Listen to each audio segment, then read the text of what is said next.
Jangan memaki gelap bercahaya di malam hari, Pantari membenci gelap. Kilau bintang di malam hari, gelap. Bismillahirrahmanirrahim. Pemirsa tercinta yang dirahmati Allah, Tuhan Yang Maha Esa, bersua kembali di kanal Hikmatologi.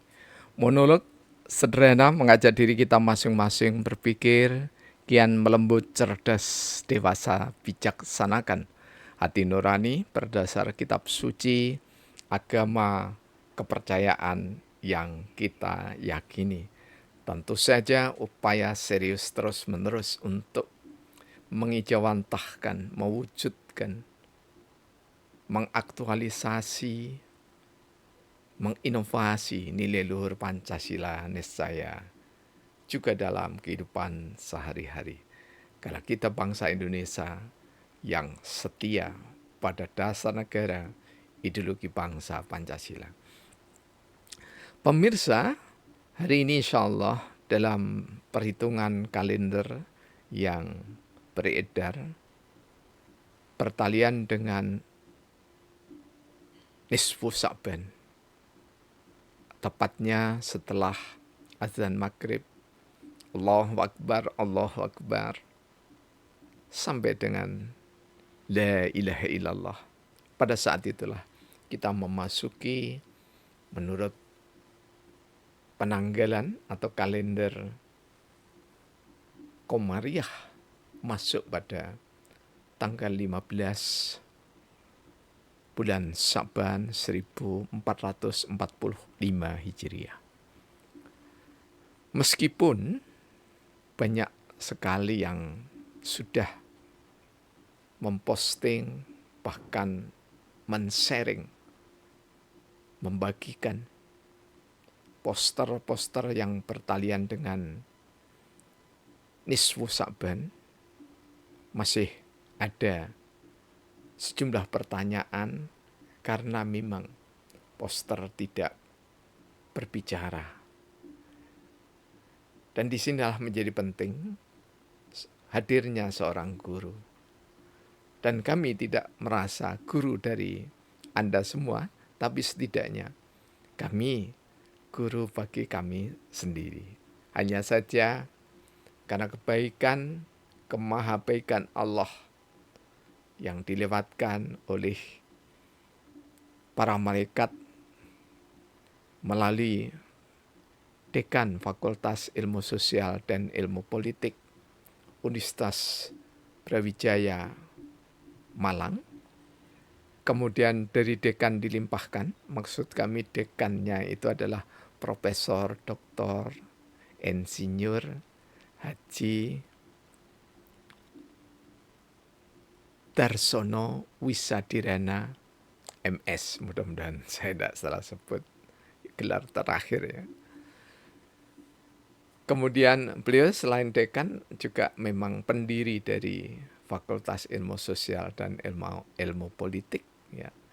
Sebelum itu masih program studi ya yang dilahirkan oleh tokoh-tokoh di Universitas Brawijaya.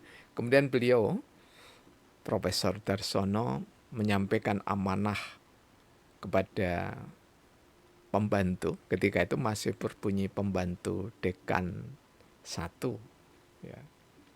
Ini mohon maaf kami lupa ya, karena memang ini cara ngomong kami serba yang mendadak. Artinya mendadak itu ya kita rancang, tetapi tidak ada konsep tertulis secara rigid begitu ya.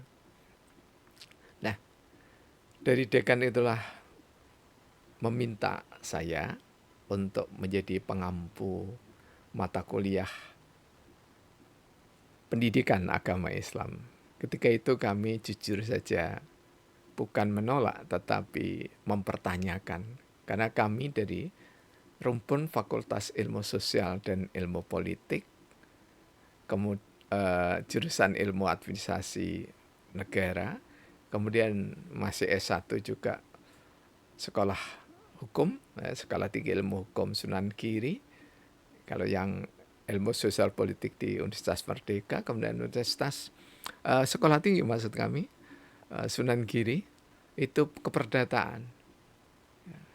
Ketika kami di Fakultas Ilmu Sosial Politik, kemudian memang kami mengikuti program studi Islam di Universitas Brawijaya yang dikelola oleh Lembaga Penelitian ya dan Pengembangan Agama Islam, dan Masjid Raden Patah ketika itu masih kecil. Disitulah kami diasuh ya, oleh guru-guru kami yang hebat, antara lain Profesor Dr. Andes Kiai Haji Zuhdi dan yang lainnya.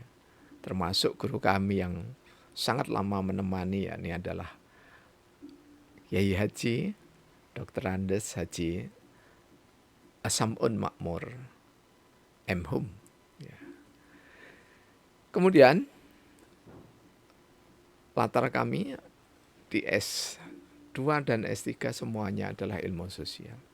Hanya saja ketika itu pihak dekanat Fakultas Ilmu Sosial dan Ilmu Politik membebankan atau memberikan tanggung jawab kami untuk mengampu mata kuliah pendidikan agama Islam atau PAI, dikarenakan waktu itu marak demonstrasi. Kemudian alasan empirisnya yakni adalah ketika agama diajar oleh orang yang membidangi ilmu sosial dan ilmu politik, maka nanti harapannya ketika mereka demonstrasi, mahasiswa itu lebih beretika. Inilah yang melatari kami untuk berada di pengampu mata kuliah PAI. Di samping juga kami berterima kasih pada pimpinan daerah Muhammadiyah ya, dan pimpinan pusat Muhammadiyah, karena kami warga Persikatan Muhammadiyah dan kami menempuh program studi Islam dan Bahasa Arab di Ma'had Abdurrahman bin Auf yang bertempat di Universitas Muhammadiyah Malang dengan kelas di Masjid A.R. Fakhruddin. Ketika itu terbesar di seluruh Asia Tenggara untuk masjid kampus. Nah, mengapa kami sampaikan? Karena masih ada pertanyaan ya, dari saudara-saudara kita, mengapa insan sosial politik nafas dalam hikmatologi nampak Islam. Itulah jawabannya. Nah, kemudian marilah kita bersama-sama hari ini insya Allah kita menyambut nisfu Sa'ban. Apa sih yang harus kita lakukan?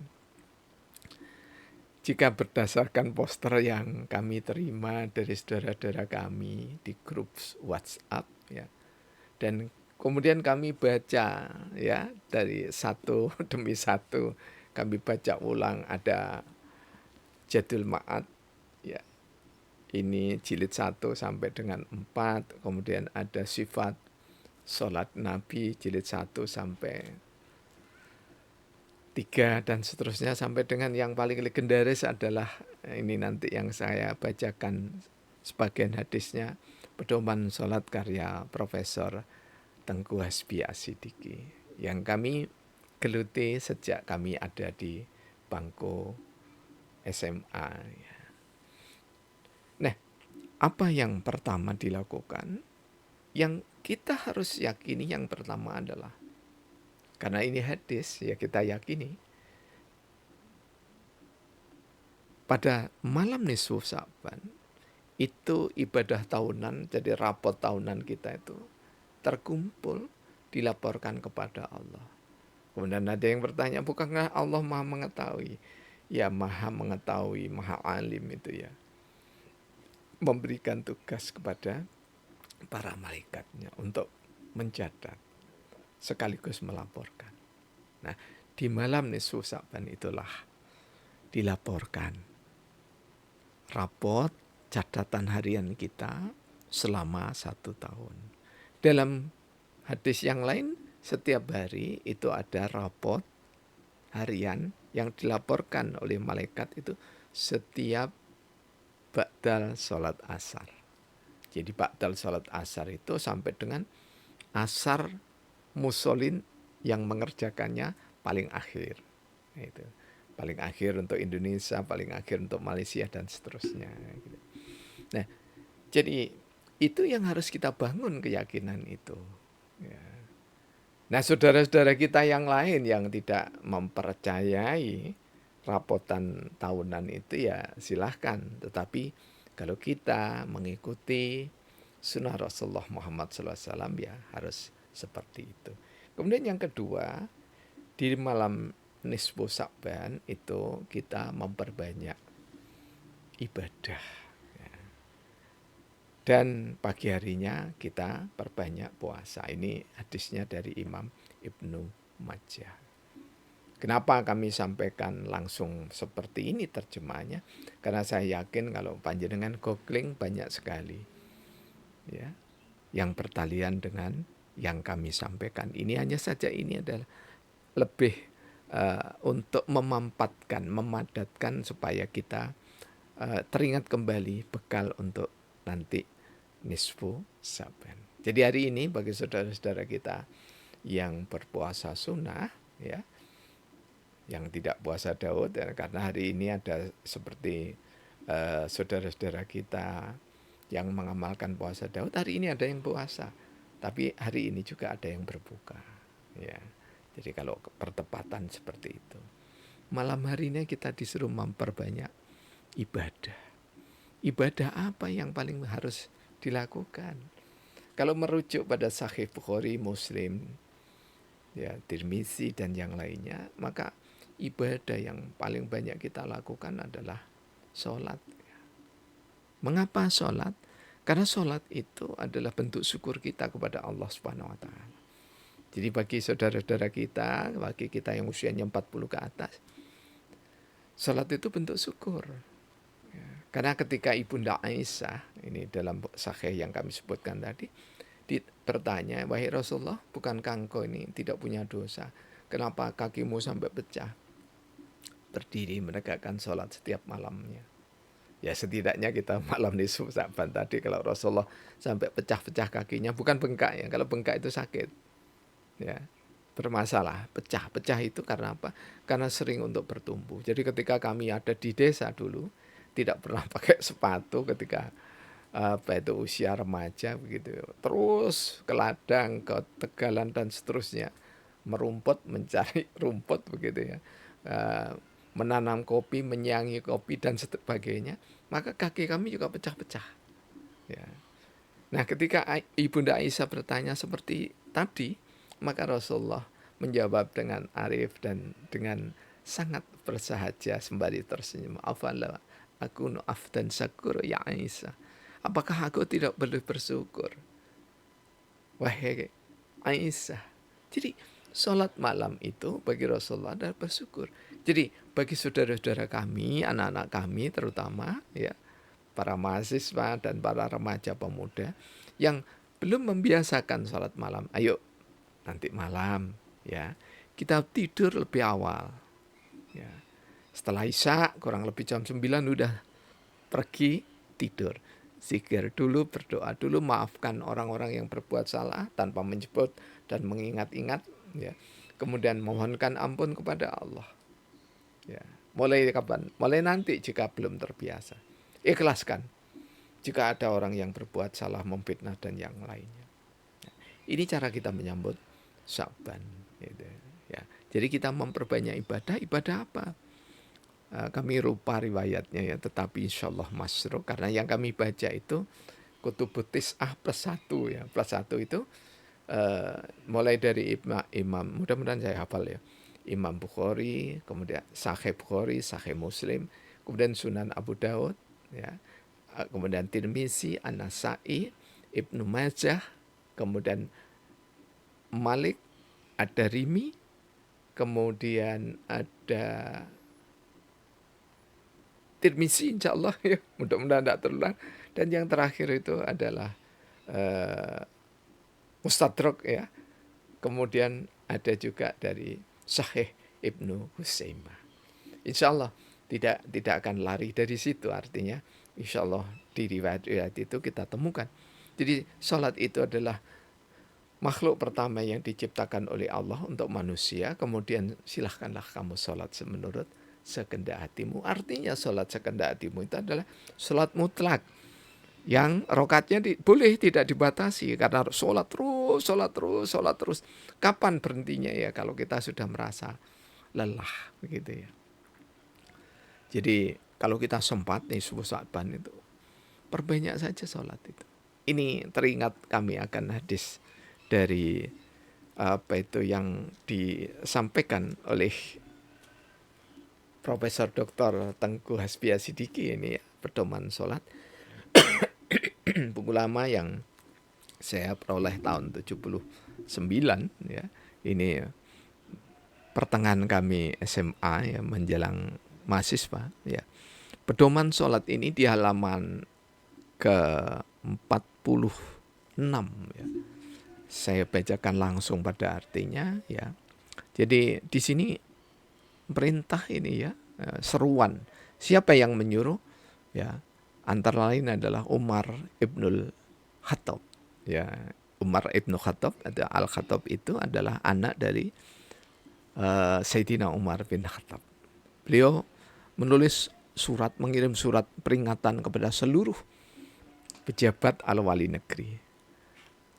Ya, bunyinya ayuhal ulah, wahai wali negeri. Inna min ahammi umurikum indis sholah. Jadi sangat diserukan sekali, sangat direkomendasi sekali. Jadi wahai wali negeri, sesungguhnya tugas yang aku pandang paling penting, paling dibutuhkan, yang harus kamu lakukan dengan seksama, ini kalimatnya sungguh luar biasa ya, ialah urusan sholat. Siapa yang memelihara sholat, niscaya ia memelihara agamanya. Ya, kemarin juga ada saudara kami yang bertanya dari Tuban. Ya, jadi ini jamaah Masjid Al-Mubarak yang dipimpin oleh Bapak Ramsono, mantan Polri, ya, purnawirawan Polri. Orang yang menyia-nyiakan sholat, maka yang selain sholat terlebih-lebih akan disia-siakan.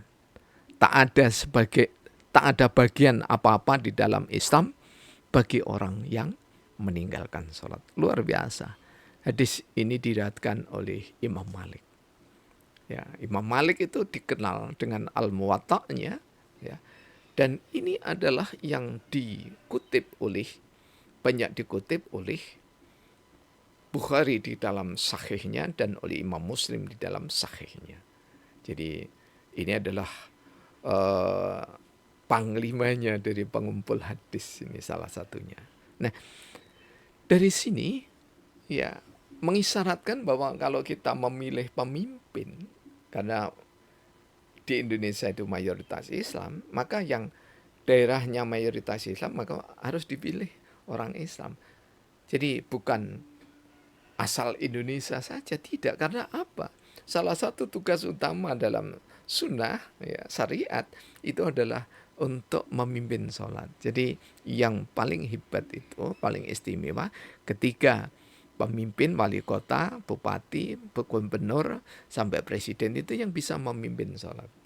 Ya, karena dia menjadi contoh. Tapi juga harus inna sholata tanha anil fahsya'i wal munkar.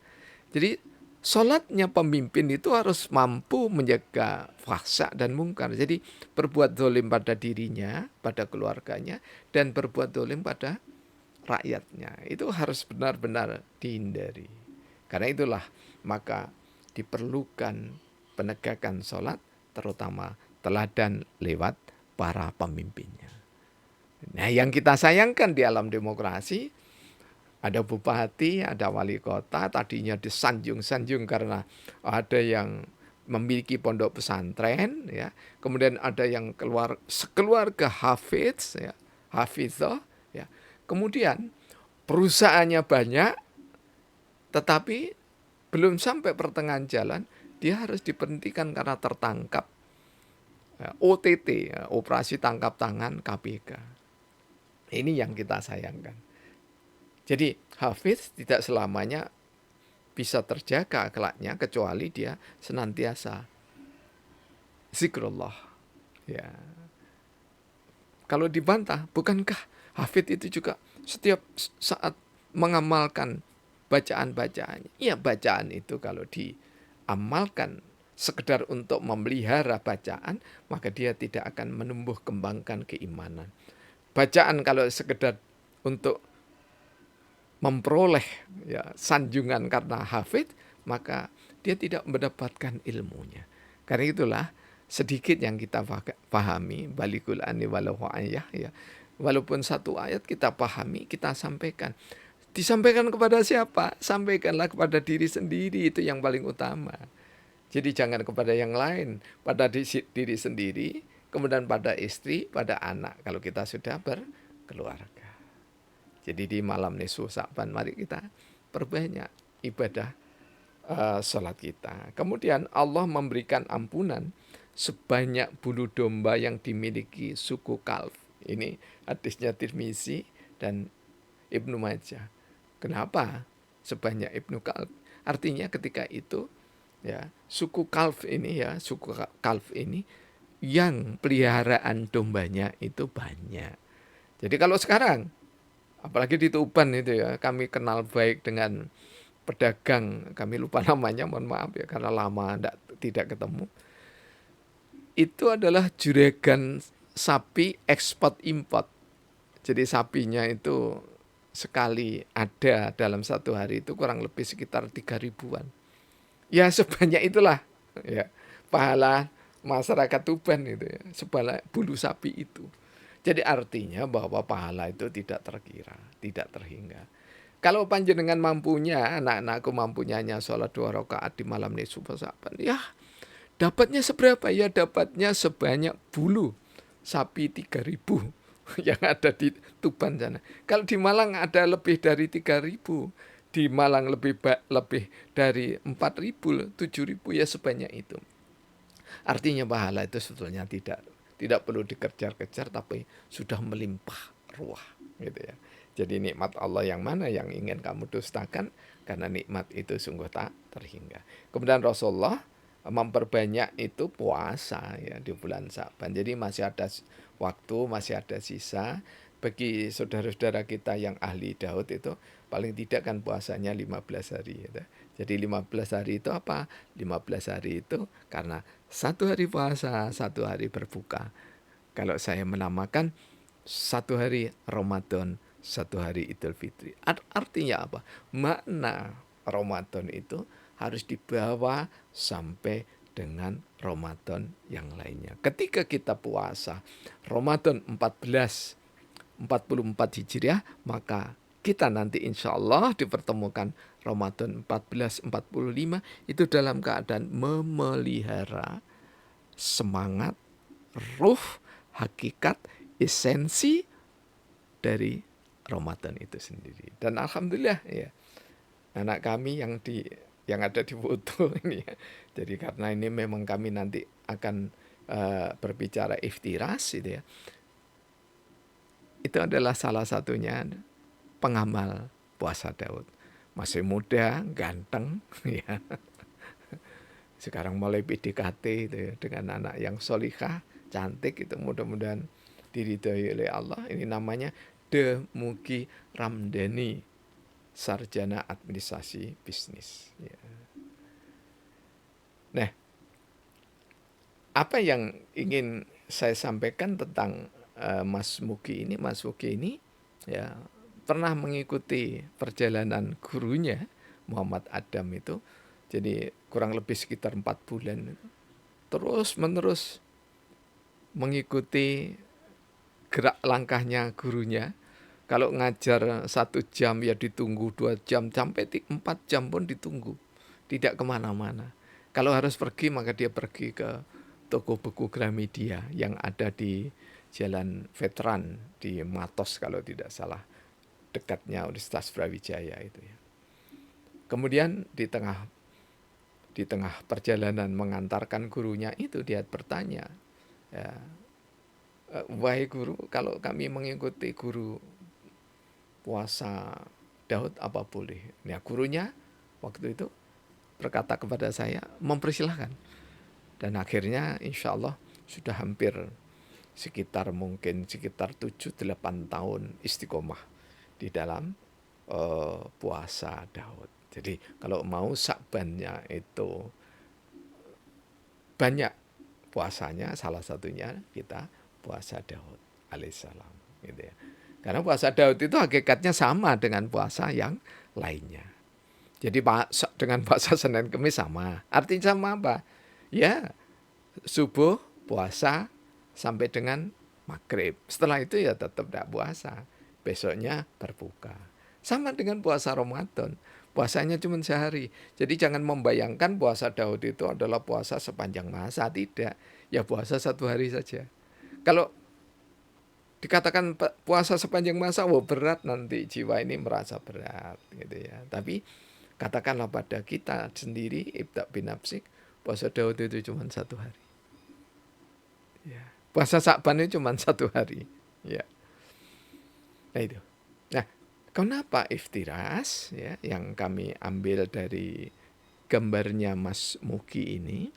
Karena mohon maaf ya, kami ini sebagai salah satu instruktur ya dari gerakan sholat, manajemen gerakan sholat itu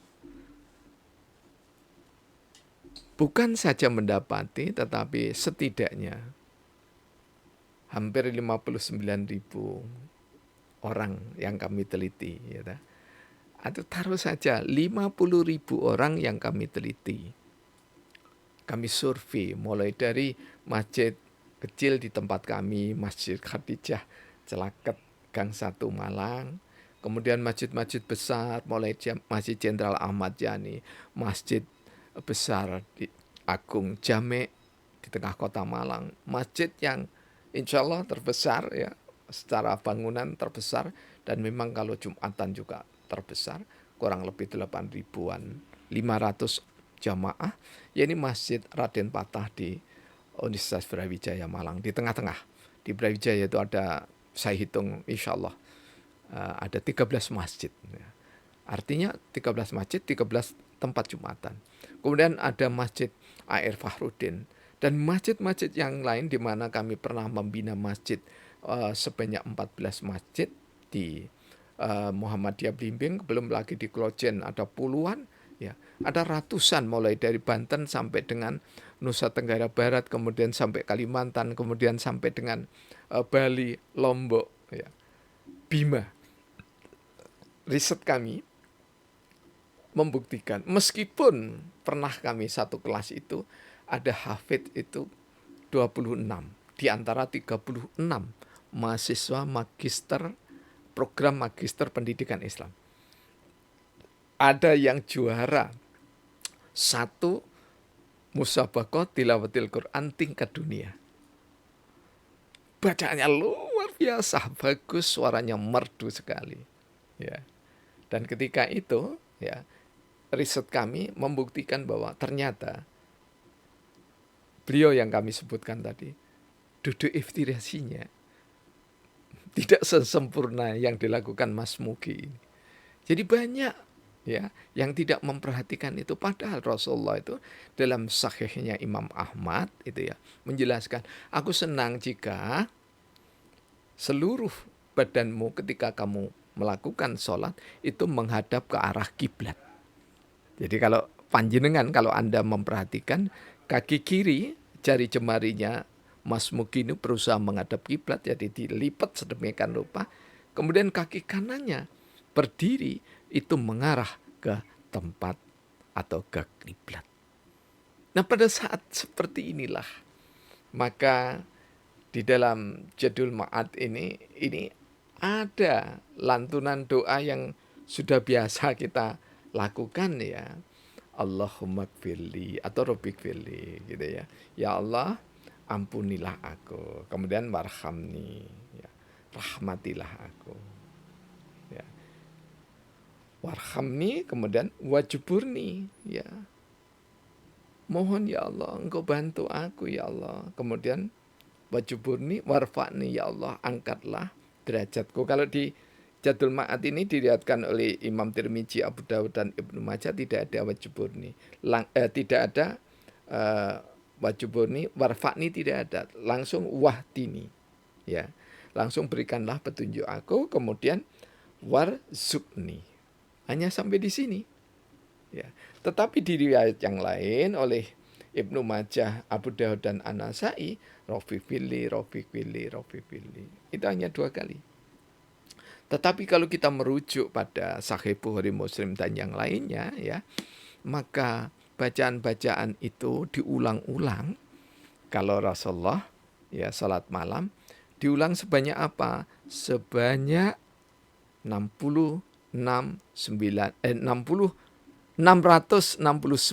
ayat. Al-Fatihah, Al-Baqarah, Ali Imran, An-Nisa. Jadi bagi yang hafal ya silahkan gitu ya. Kalau bagi kami begini ya, yang pendek-pendek saja. Yang pendek apa? Yang pendek Inna atau Inna kal kausar. Dibaca berapa kali? Ya bolehlah 3 kali. 11 kali, 21 kali, 33 kali, 41 kali. Dan menurut kemampuan kita masing-masing. Kita lebih senang pada Al-Ikhlas, boleh. Al-Ikhlas baca berapa? 3, 7, 11, 21, 33, 41. Tetapi jika kita mengikuti sunnah Rasulullah, maka rukuknya juga 41 kali bacaan. Ya. Allahumma rokatu wabika amantu walaka aslamtu anta robbi khosa'a kolbi wabasori mahmuhi ba'atumia. Ini yang agak panjang sedikit ya. Kemudian yang pendek-pendek silakan. Subhana rabbiyal azim. Agak panjang sedikit. Subhana rabbiyal azim wa bihamdi, dan banyak ragamnya. Kita lakukan sholat di malam nisfu Sa'ban mencukupi. Mencukupi apa? Karena ya perintah istighfar itu sangat banyak, mulai dari Ali Imran ayat 31, kemudian 133 sampai dengan Az-Zumar At-Toha ya. Dan yang lainnya banyak sekali perintah untuk kita mohon ampun. Karena mohon ampun itu satu, diampuni oleh Allah. Kita harus yakin. Kemudian yang kedua, diberikan solusi, jalan keluar dari segala arah masalah yang kita hadapi. Kemudian yang ketiga adalah kita diberikan rezeki yang kita sangka bayaran kita, yang tidak kita sangka. Wallahu alam. Jadi bagi kita yang ya orang-orang yang seperti kami yang bukan dari pesantren ya, seperti Ustadz Asep Wahyu, Panglima Sarkup ya, Sarkup itu apa? Sarungan dan kuburan ya, Sarkup. Artinya apa?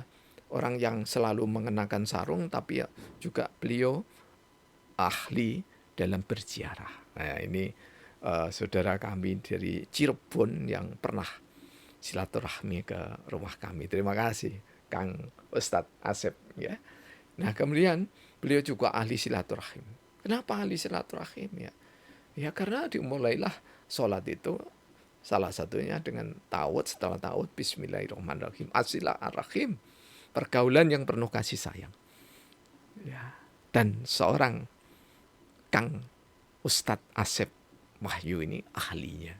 Saya sebut ahlinya karena apa? Nyaris tidak ada hari tanpa silaturahim.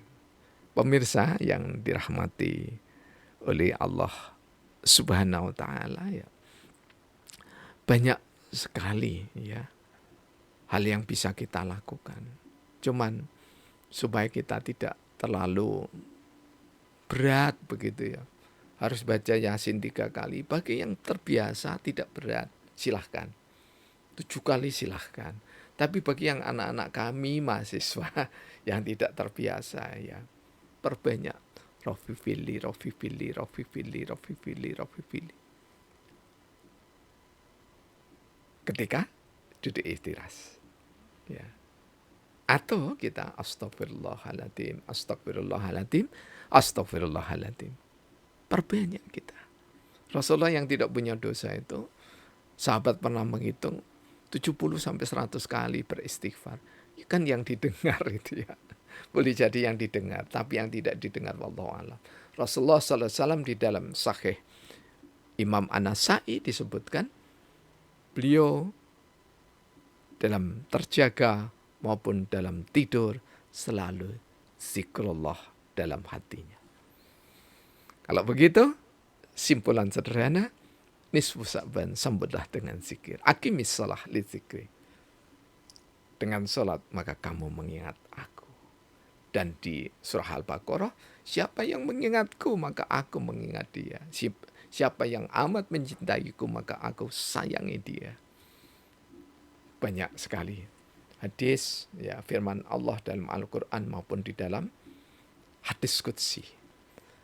Mudah-mudahan ini, mohon maaf ya, agak panjang ini, sesuai dengan permintaan antara lain Bu Hajah Endang Darmaji, ya, dan anggota kami yang ada di grup Jamiatul Islamiyah Malang Indonesia yang kami singkat JIMI. Ya, sehingga waktu kami masih jualan toko kelontong dulu, ya, saudara-saudara kita memanggil saya itu Pak Jimmy. Dikira Jimmy itu nama saya. Pemirsa, mohon maaf ya.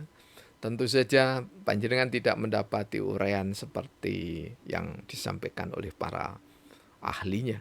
Tetapi kami hanya menggugah diri kami sendiri bahwa nisfu Sa'ban salah satu yang butuh untuk kita perhatikan. Karena pesonanya demikian indah. Diampuni dosa-dosa kita. Dan yang mungkin lupa kami sampaikan itu ya, di nisfu Sa'ban ini adalah waktu yang mustajab ketika kita berdoa. Ini dari riwayat Imam Asy-Syafi'i yang terkenal dengan qaul jadid dan qaul qadim dan qaul jadidnya di dalam Al-Um, yang dalam versi Malaysia yang kami miliki ada 11 jilid, ya, hampir sekitar 40-50 cm kalau ditata sedemikian rupa. Mohon maaf, terima kasih atas segala perhatian dan dukungannya dalam segala bentuknya. Mudah-mudahan jika ada kekeliruan Allah memaafkan dan saudara-saudara juga memaafkan dan meluruskannya dengan baik. Mari kita sambut dengan gembira, dengan bahagia malam nisfu Sa'ban, ya, supaya doa kita memohon kepada Allah nisfu Sa'ban diberkahi, Rejab diberkahi, kemudian nisfu Sa'ban diberkahi, dan kita disampaikan pada bulan Ramadan yang akan datang. Alhamdulillahirabbil alamin.